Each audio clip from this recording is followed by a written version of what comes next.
Chapitre 15. L'arrivée du gardien des étoiles. David Starr s'activa sans perdre une seconde.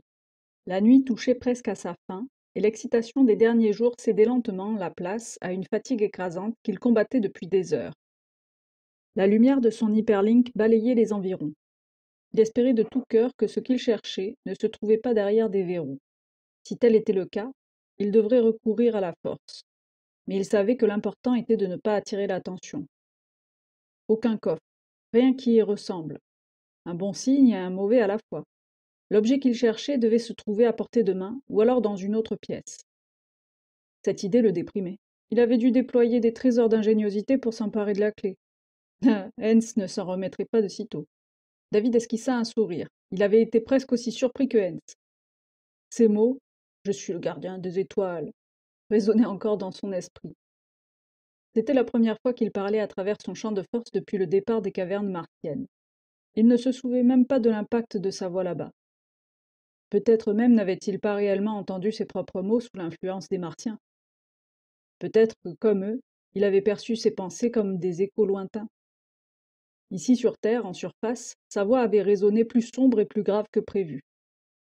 Heureusement, il avait rapidement compris la cause. L'écran de protection ralentissait les molécules d'air, ce qui déformait les sons. Il en était très content. La voix ainsi distordue serait utile. Le champ de force avait résisté au rayonnement du désintégrateur, bien que l'éclair ne fût pas totalement bloqué. Il l'avait vu, mais au moins il n'en avait pas souffert comme Hens. Tout en réfléchissant à cela, il inspectait méthodiquement les tiroirs et étagères. Il s'arrêta un instant sur un petit objet métallique. David le prit, l'éclaira et l'étudia avec attention. Un sélecteur à plusieurs positions. Il l'actionna et observa les changements qui suivaient à chaque clic. Son cœur rata un battement.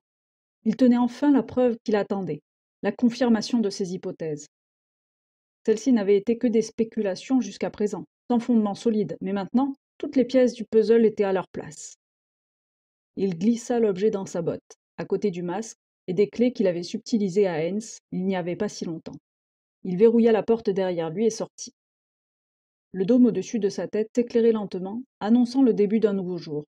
Bientôt l'éclairage fluorescent serait activé et la journée commencerait effectivement. Le dernier jour, soit pour les empoisonneurs, soit pour la civilisation terrienne telle qu'on la connaissait. En attendant, il avait cruellement besoin de se reposer. Le complexe Makian était d'un calme inquiétant. Les gars inconscients de ce qui se préparait percevaient une tension dans l'air sans pouvoir l'expliquer. Certains murmuraient que Makian était impliqué dans des affaires d'association de malfaiteurs. Mais personne n'y croyait vraiment. D'ailleurs, si c'était le cas, pourquoi une fraude nécessiterait l'intervention de l'armée? Des gars louches patrouillaient autour du bâtiment central, armés de désintégrateurs de dernière génération. 2 machines de guerre étaient montées sur le toit, et les abords étaient déserts. Les gars des machines étaient sous surveillance, et les autres avaient eu pour consigne de ne pas s'éloigner de leur lieu de travail. À 12h15, les 2 gardes à l'arrière du bâtiment s'éloignèrent. À leur retour, un quart d'heure plus tard, un militaire posté sur le toit leur confia avoir vu une silhouette s'introduire dans le bâtiment pendant leur absence. Il la décrivit vaguement, affirmant que l'inconnu semblait incandescent. Le vieux Makian semblait exténué, n'ayant probablement pas dormi depuis une semaine, et c'était probablement le cas. Jusqu'ici, il n'avait pas prononcé un mot, et le docteur Silver se demandait s'il était encore conscient de son environnement. Hens, lui, marmonnait entre ses dents, caché derrière des lunettes de soleil. Il les retira brièvement, révélant des yeux injectés de sang remplis de colère et d'amertume. Benson restait calme, mais son attitude trahissait un profond découragement. Silvers avait passé plusieurs heures à discuter avec lui la nuit précédente, et il avait vu à quel point les échecs répétés dans cette affaire l'affectaient. Benson avait même évoqué des Martiens, des êtres originaires de Mars, affirmant qu'ils étaient peut-être responsables des empoisonnements. Mais Silvers n'avait pas jugé bon de le prendre au sérieux. La poisse, en revanche, semblait étrangement ravie, bien qu'elle ait compris la gravité de la situation. Renversée dans sa chaise, un sourire narquois illuminait son visage. Elle tapotait distraitement un gadget posé sur la table, visiblement heureuse d'être mêlée à une intrigue si complexe. Un siège supplémentaire avait été tiré près de la table, comme si on attendait un invité tardif. Personne n'y fit allusion, mais Silvers jetait régulièrement des coups d'œil nerveux vers la porte, tentant de masquer son malaise par des banalités échangées avec ses interlocuteurs. Il attendait, comme le siège vide. Lorsque 12h16 sonna, Les yeux de Silver s'écarquillèrent et il se leva d'un bond, comme figé par la stupeur. La poisse repoussa sa chaise avec un grand fracas, tandis que Hens tourna vivement la tête, agrippant la table, livide.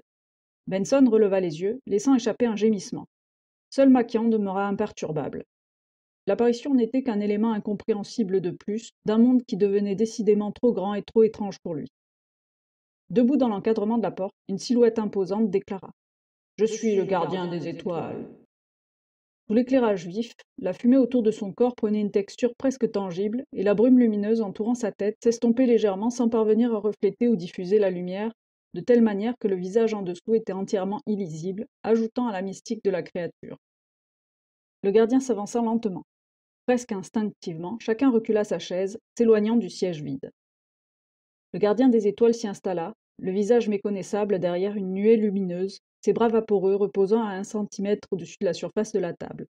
« Je suis ici pour m'adresser à des criminels », annonça-t-il d'une voix caverneuse. Hens fut le premier à réagir, explosant dans une colère noire. « Vous voulez parler de voleurs ?» Il porta une main tremblante à ses lunettes, hésitant à les enlever. « Vous avez vu juste, » répondit le gardien. « Voici les clés que j'ai prises dans vos bottes. Je n'en ai plus besoin. » Des objets métalliques glissèrent le long de la table jusqu'à Hens, qui hésita à y toucher. Le gardien poursuivit. Ce vol n'était qu'un moyen d'empêcher des crimes bien plus graves, comme celui du contremaître zélé qui prétend traquer les empoisonneurs, soi-disant tout seul, de nuit, à travers tout Wingrad City. La poisse éclata d'un rire moqueur. Elle s'exclama. « Hens, celle-là, elle est pour toi !» Hens, visiblement déstabilisé, balbutia. « Et ça, c'est un crime ?» Oui, trancha le gardien, car en réalité, vous vous rendiez dans les astéroïdes pour expédier les messages des empoisonneurs. Où étiez-vous durant les 2 nuits précédant la réception de l'ultimatum? Vous m'accusez de travailler avec eux? C'est absurde. Je ne prendrai même pas le temps de répondre aux questions sans preuve. Très bien, laissez-moi alors répondre pour vous. La voix du gardien était implacable, son ton imperturbable.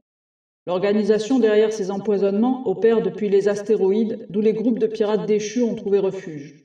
Mais leur chef est ici, au complexe Maquian. Maquian, entendant son nom lié aux pirates, se leva brusquement, tremblant. Mais le gardien fit un geste clair d'un bras nébuleux, lui intimant de se rasseoir. « Vous n'êtes qu'un simple pion, Hens. » Hens ôta ses lunettes, dévoilant un visage déformé par des yeux injectés de sang, figé par la colère et l'humiliation. « Vous êtes ridicule, monsieur le gardien de mes deux. Cette réunion était censée servir à mettre en place une stratégie pour neutraliser les empoisonneurs, et voilà qu'elle tourne au spectacle ridicule où un mauvais comique costumé balance des accusations ridicules. J'en ai assez, je m'en vais. » Le docteur Silvers lui attrapa le poignet. « Restez, Hens, laissez-le finir, et sachez que personne ne vous arrêtera sans preuve tangible. » D'un geste brusque, Hens repoussa la main du professeur et se leva de sa chaise. La poisse, toujours avachie dans son siège, les bras croisés, lança d'un ton tranchant avec un sourire narquois. « Allez, fais-moi plaisir, Hens, essaie de passer cette porte, j'adore voir les types comme toi se faire désintégrer. » Son regard bleu électrique perçant s'accrocha à lui, et l'ironie dans sa voix était aussi tranchante qu'une lame. Silvers, un peu nerveux, intervint. La poisse a raison, il y a des gardes armés à l'extérieur et ils ont reçu l'ordre de ne laisser sortir personne sans mon autorisation. Hens serra les poings, les rouvrit, les referma à nouveau, ses doigts tremblants de frustration. Je ne dirai plus rien, ce que vous faites est illégal, et je veux que tout le monde ici soit témoin, je suis retenu contre mon gré. Il se laissa retomber dans sa chaise, croisant les bras sur sa poitrine, son visage rouge de colère. Le gardien des étoiles reprit alors. Pourtant, Hens n'est qu'un pion, trop limité pour orchestrer un plan d'une telle envergure. Benson murmura sceptique. Vous vous contredisez? Pas vraiment. Si on analyse le crime en lui-même, on peut en déduire beaucoup de choses de son auteur. Commençons par un fait évident. Jusqu'ici, les victimes ont été relativement peu nombreuses. Si les criminels avaient voulu aller droit au but, ils auraient procédé à des empoisonnements massifs dès le début. Mais non, ils ont choisi de menacer pendant 6 mois, prenant le risque d'être découverts avant même d'avoir obtenu quoi que ce soit. Pourquoi? Le gardien fit une pause, sondant les visages attentifs dans la pièce. Parce que le cerveau derrière tout ça répugne à tuer, contrairement à Hens, bien sûr. La plupart de mes informations viennent de Williams, que Hens a tenté à plusieurs reprises de faire éliminer depuis son arrivée ici. Hens, oubliant sa résolution de se taire, éclata. Mensonge! Le gardien des étoiles poursuivit, imperturbable, sans prêter attention à l'intervention. Hens n'a aucun scrupule à tuer. Mais le chef, lui, est différent. Alors pourquoi quelqu'un d'aussi réticent à tuer aurait-il lancé un plan entraînant la mort de centaines de personnes, dont des enfants? La réponse est simple, parce que son désir de richesse et de pouvoir l'emporte sur ses principes. Cela découle probablement d'une vie marquée par des frustrations, un ressentiment profond envers l'humanité. Ce n'est pas seulement un criminel, c'est quelqu'un de profondément rongé par un complexe d'infériorité. Le silence était total. Chaque mot du gardien captivait l'audience. Macian, qui avait semblé si abattu au début de la réunion, retrouvait une étincelle de vivacité. Benson, les sourcils froncés, semblait réfléchir intensément. Et même la poisse en oubliait de ricaner, attendant la suite. Le gardien poursuivit. Les indices les plus révélateurs viennent des événements récents. Williams, dès son arrivée, a été soupçonné d'espionnage. Et pour cause. Il avait menti sur l'intoxication de sa sœur. Hens voulait régler son cas de façon définitive, mais le cerveau, lui, a préféré une approche plus subtile, jouant la carte de l'amitié avec Williams, tout en affichant une animosité envers Hens. Ce n'est pas la méthode de quelqu'un qui agit impulsivement, c'est le signe d'un manipulateur rusé. Il marqua une pause, balayant la salle du regard. Résumons. Le chef des empoisonnements est une personne de principe. Il déteste tuer, mais son besoin de reconnaissance le pousse à commettre l'impensable.